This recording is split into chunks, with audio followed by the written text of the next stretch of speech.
Hey, Brad. Hey, Paul. Couldn't let you go this easy. This is your first Game 7.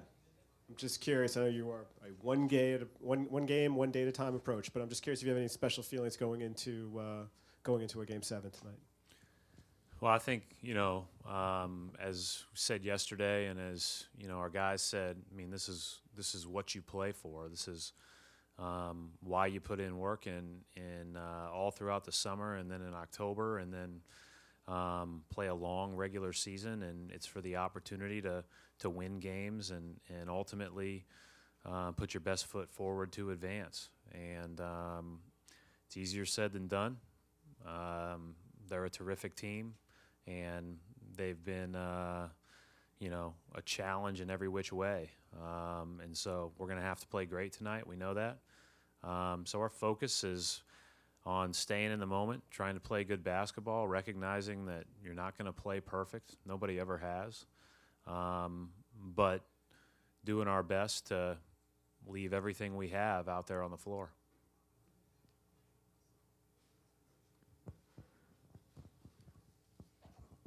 Hi, Coach.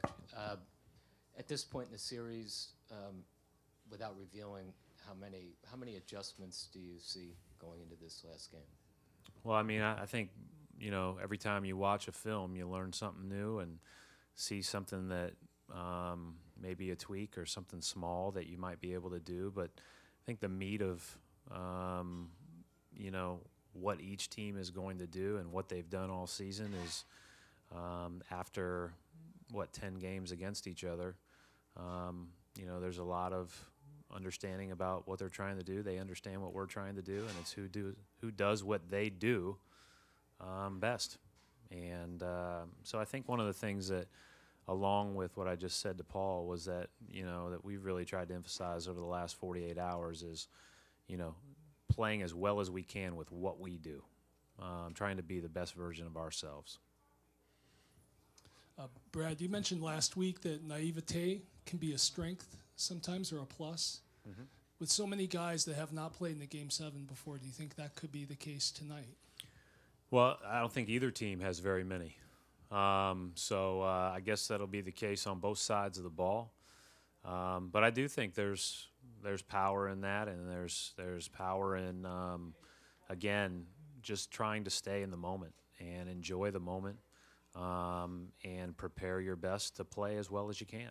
And so, I said this from the first day that I got here 4 years ago, or really after that first year. I learned a lot about the daily process doesn't change, whether you're part of a 25-win team or you're trying to win a game to move on to the next round in the playoffs. You're just trying to do your best and play as well as you can that next day. Just Julian Bimbo from the Globe. Straight ahead. Hi, Julian. I'm actually just curious.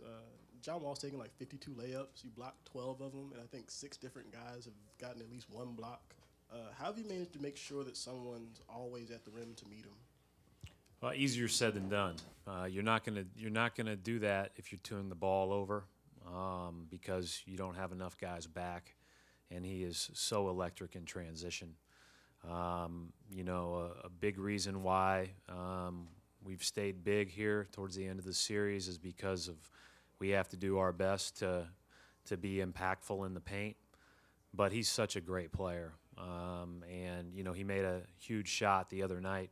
His ability to stop on a dime and shoot has continuously improved. But I think the first thing that every coach will always tell you is his foot speed to the rim is special, and so you have to do your best to make those as tough as possible. Easier said than done. Brad, you mentioned yesterday, hey, even though none of these guys have really been in Game 7s beyond Al, they've all done it in college, and they've had that feeling in college. You obviously are familiar as well. Is there anything you can pull from that I guess that urgency feeling, that one and done feeling, that no, there might not be a tomorrow from your experience in the past? Or?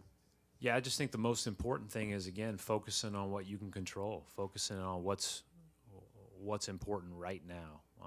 And that's, how do we prepare to play our best right now? And then once we get on the court, are we doing everything we can to be solid within what we do and what we want to do from a game plan standpoint to control what we can control? I thought the other night we did a lot of that.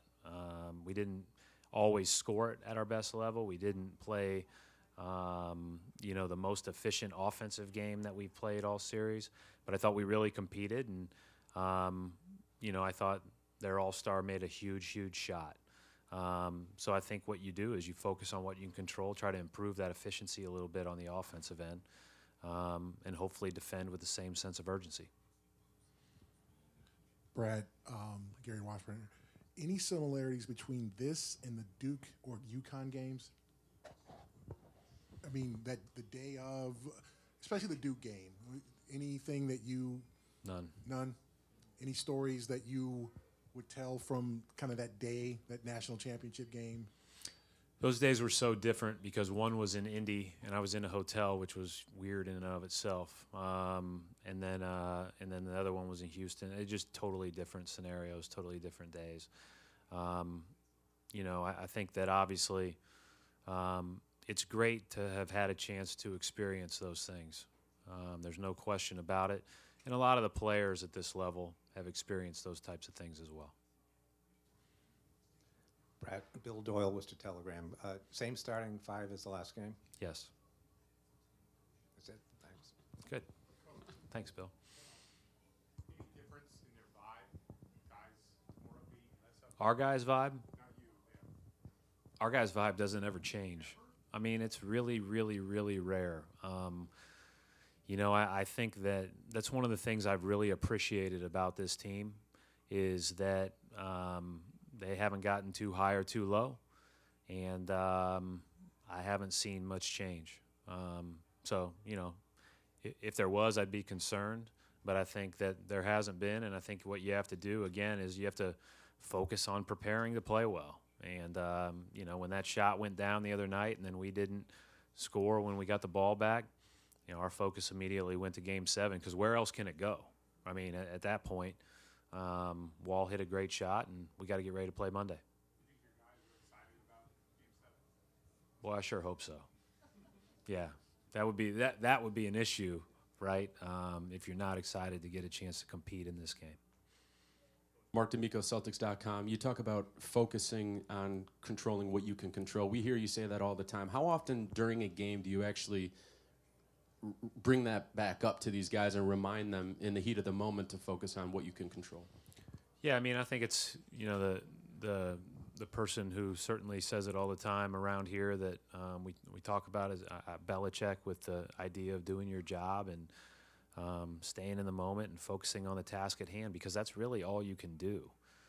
If you get too caught up in things that are going well or bad, it'll flip.